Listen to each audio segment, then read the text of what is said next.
We're now joined by Dr. Eunice Ndirangu, who is in Nairobi. She is a chairperson for the Nursing Council of Kenya, the regulatory authority for all cadres of nursing and midwifery, who is also the Dean of School of Nursing and Midwifery at the Aga Khan University. Thank you for joining us this evening and trust you're in good health. First of all, the story that has just aired, it has the statement by the Kenya Union of Clinical Officers raising the alarm over the state of health workers and also saying that they have reports of a nurse being the first person to be reported positive with the coronavirus. But the government didn't say anything to that particular issue. Anything from your perspective as the chairperson of the Nurses Council? Thank you so much, Mark, for the opportunity. I think it's important to emphasize that every healthcare provider needs to be protected in these difficult times. Nurses and midwives in particular are your frontline workers, which essentially means they're likely in the course of providing care at any of the levels of care to meet a patient who's either exposed to corona or who's at risk of the disease. So providing personal protection equipment for the nurses and midwives, as well as ensuring that we create an environment that the nurses and midwives can provide care adequately is important. If you look at what's happened in Italy at the moment, the healthcare providers are bearing the brunt of the COVID infection.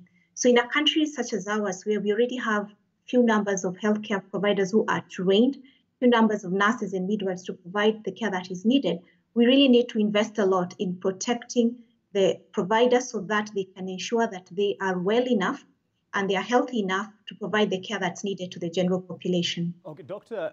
Ndirangu, do you have any confirmations, especially on this alleged case today, that there's a nurse in Nairobi who has tested positive from the seat of the Nursing Council of Kenya?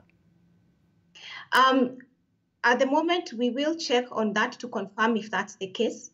However, what I would like to emphasize is that the government has been keen in ensuring that they're doing all they can to provide the PPEs for healthcare providers, including nurses. Right. And from the Kenya Union of Clinical Officers, they did have quite many demands and concerns about the state of those who are on the front line, that is the nurses and other health workers. And you have peers and people under your council who have come into interaction and direct touch with those who have been in the issue of coronavirus, COVID-19. What are the conditions they are working under? I think if we look at the reality of the healthcare system in Kenya at the moment is that your typical nurse works under very difficult circumstances. Often we have some health facilities that are not properly equipped, but also we have very many patients. So your nurse-patient ratio is actually quite high. In that case, it means that one nurse is expected to provide care to very many patients. Right. In such an environment, usually it means that when you have an overworked nurse or midwife that's trying to provide care, such a huge client base, then it means that they are, in essence, finding themselves in very difficult circumstances. So this is further compounded when you bring in the COVID pandemic. This means that as we go forward and as the pandemic is likely to get worse, if we are to learn any lessons from places like Italy and China, then it means we have to really try as much as possible to go ahead and make sure that we are providing a safe working environment. Yes, Mark, in my view, to come to a point where a safe working environment really will not be negotiable. Nurses and midwives are committed to providing care, but they also want to feel safe and they also need to be protected from the infection. In the line of equipping the nurses and other health workers, there's the issue of training.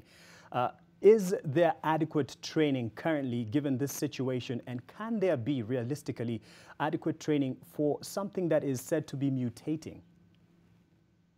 Yes, indeed. Training is one of the key things that is needed, and not just training, but retraining.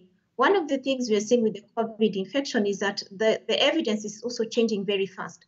The epidemic is also spreading very fast. Mm-hmm. So training is a key component. There are efforts already by the Nursing Council to ensure that there is training provided online and that can be downloaded through the mobile app so that we can make sure that our nurses are getting as much training as possible.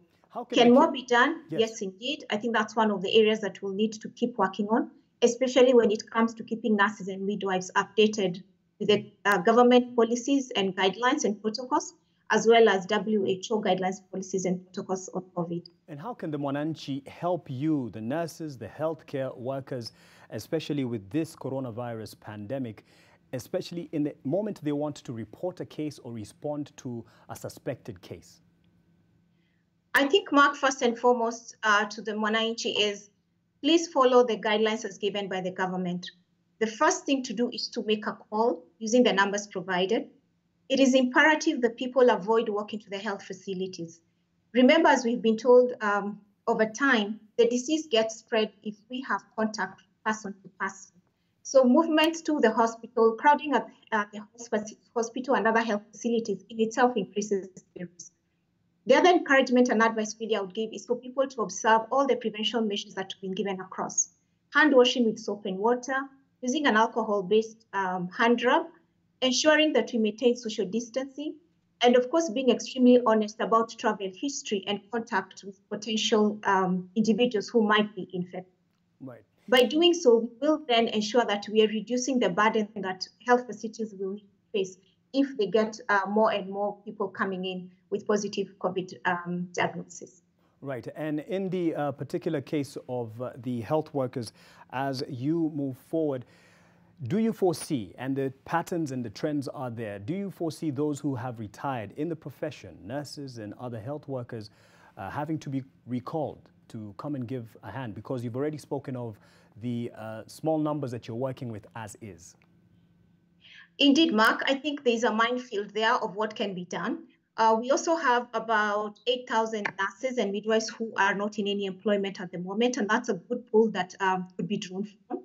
We also have about 4,000 nurses who are waiting to do their final exams. So these are already trained, they're already qualified, these are people who can be taken on.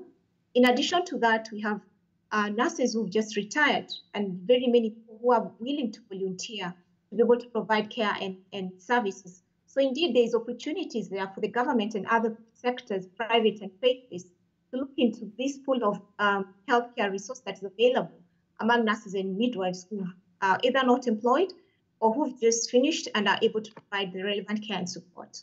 Dr. Eunice, we definitely need all hands on deck, especially facing this coronavirus pandemic. Thank you for your time this evening.